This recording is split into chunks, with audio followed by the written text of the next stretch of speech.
Hey there. Gonna make a video, and I got this Ninja Foodi. It's the Ninja Foodi Pro. It's a 6.5 quart Pro.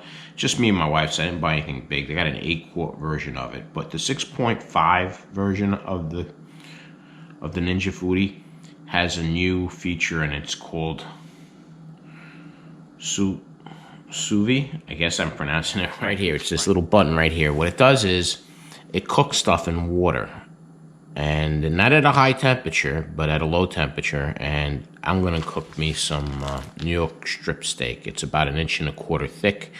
I'm gonna use that feature to cook it to a medium rare. That's how I like my steak. Okay, I'm going to prep the steak with just regular kosher salt. I'm going to put kosher salt all over it. Then I'm going to use garlic and black pepper.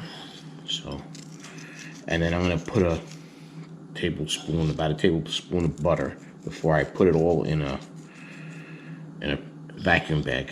So here's the salt.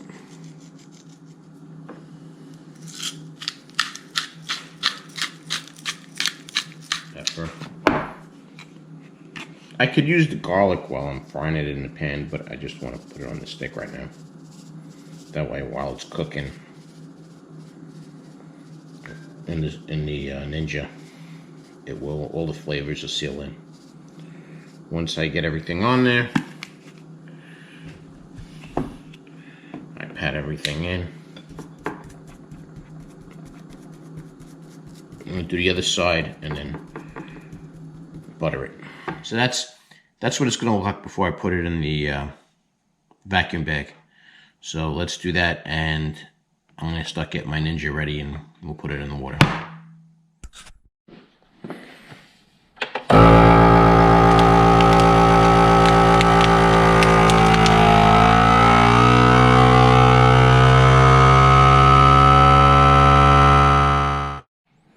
All right, so I got it on. I turned on the Foodi, and you can tell there's 12 cups of water in there. That's what the manual tells you to do. And this is the feature.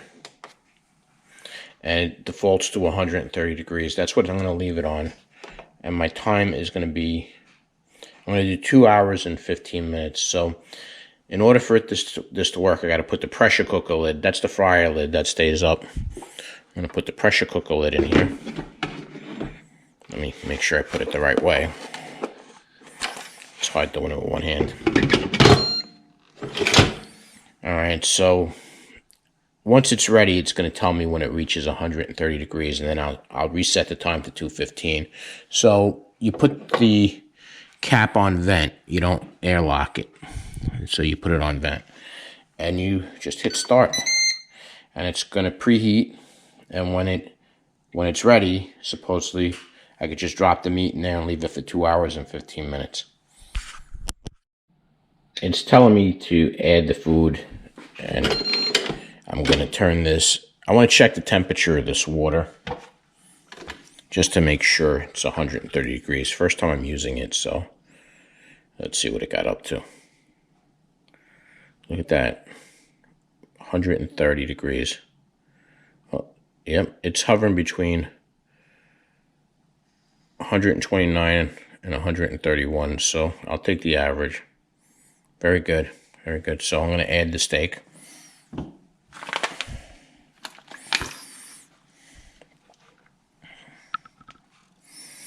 And I'm going to come back in 2 hours and 15 minutes.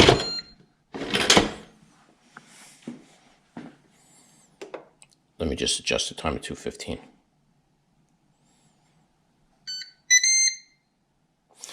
It flashed add food, and it didn't even give me a chance to take the lid off. It started counting down. That's why it was at 2:14. But we'll be back. Hopefully this will come out nice. All right, so there's a couple things I want to do. I want to check out the temperature in this pot. Look at that steak. It looks ugly, but once you sear it, it looks normal again. Let's see what this was set to, if it's still at 130. It's hanging in there, 127. 128.5. It could be my thermometer too. You know, maybe 1.5 degrees difference, but I'll take it. It's pretty good. 27.9, 28, 28.3. It seems to be a little bit hotter here, but like I said, 1.5 degrees could be the thermometer. So, with that being said, I'm going to take the steak out and I'm going to sear it in my Foodi. So let me take this out, dump the water, and then I'll show you what I'm going to do. All right, so I emptied out the water. Here's my steak. I'm gonna take it out of here, and I'm going to pat it down and dry it off. That's what I want. I want a dry steak. And then what I'm going to do is I'm going to preheat this on the sear saute mode, and then put 2 ounces of grapeseed oil in there. But before I put the grapeseed oil in there, I want to get this nice and hot. So I'm going to set it on medium-high and time it for 5 minutes, and then I'll have everything ready. I'll put the oil after it heats up at 5 minutes. That's what the book calls. There's a cookbook with this pot.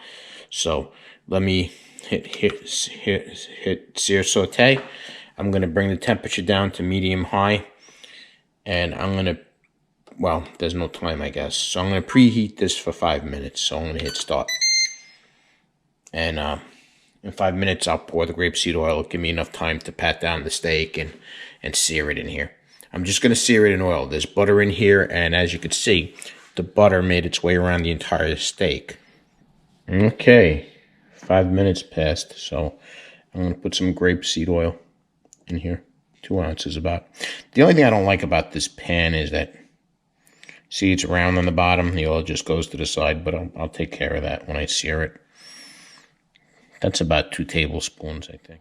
Okay, I'm doing this with one hand. It should start making noises when I put it in here. Here we go. Time is, all right, 2 minutes. I'm gonna pick up the oil, put it in the middle. Now it's gonna stay there for 2 minutes, and then I'll come back and flip it. I just flipped it. The second side seared nice.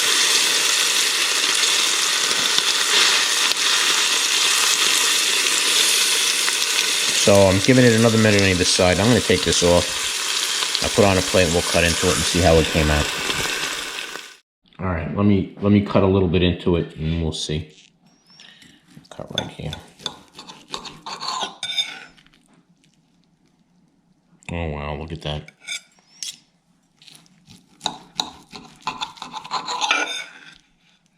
That is perfect. That's medium rare. Perfect. That method, the method of cooking the steak, brings it, you know, that texture from end to end. It's not overcooked on the edges. I'm going to take a bite of this and let you know. Let me cut.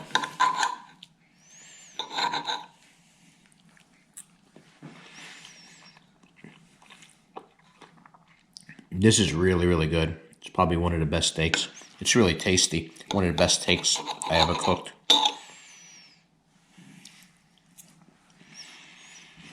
Very good. I'm very happy the way this came out. Now I'm going to have my my lunch. Look at that.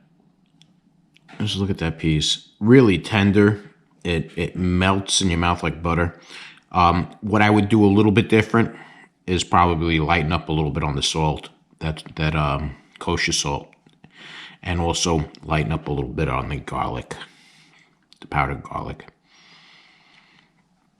But it's really tasty. It's, like I said, it's a little bit on the salty side with the garlic and the salt, but I'll learn.